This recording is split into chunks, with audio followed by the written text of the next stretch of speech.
Pourquoi c'est important d'être trauma-informed, donc informé sur les traumas et formé au traumatisme psy. Et puis d'abord, qu'est-ce que ça veut dire?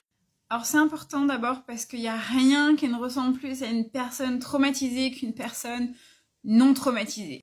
Ça veut dire que c'est pas écrit sur son visage, c'est pas écrit sur son corps.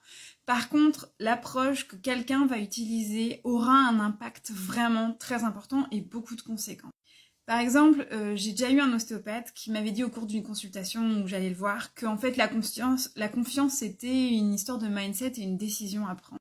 Alors qu'en fait moi je lui expliquais que la confiance c'est un luxe qu'une victime d'abus sexuels, que ce soit arrivé quand on était enfant ou adulte, en fait c'est un luxe qu'on peut pas se permettre, ou en tout cas pas sans aide.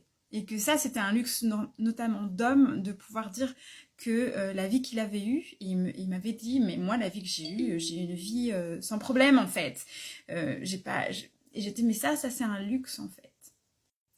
Et il m'a fallu plus de temps pour me remettre de cette interaction et de cette phrase qu'il avait dit que de me remettre pour mon dos. Parce que cette phrase anodine avait fait ressortir toutes mes cauchemars, toutes mes angoisses, des vieux fantômes des placards, et puis toute l'injustice de ces situations. Et du coup, les traumas, ça se voit pas, mais ça a un impact sur la santé mentale, sur la santé physique, sur la santé émotionnelle. Et la personne qui l'a vécu en est impactée. Tant qu'il n'y a pas un vrai travail de guérison qui est fait, et en France, il y a quand même très peu de solutions qui fonctionnent, qui existent, et ben, ça a des conséquences.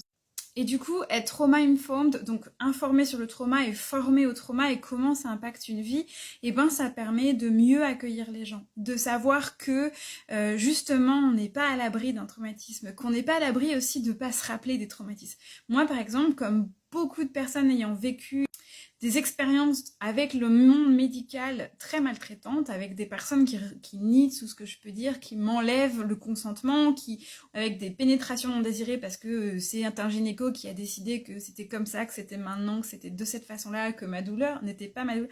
J'ai tellement de traumatisme avec le monde médical que quand j'y vais à reculons. J'ai des terreurs, je dors pas la nuit. Enfin, c'est compliqué. Et je mets du temps à m'en remettre. Et de fait, ça ne se passe pas bien parce que les personnes en face ne vont pas comprendre que tellement d'autres gens avec leur blouse blanche m'ont maltraité. Sauf que parce que dans une société, on va dissocier le corps et le mental, ce qui n'arrive jamais. Jamais tu peux aller te promener avec juste ton corps et sans ton mental. Ou alors t'es en dissociation et c'est pas cool.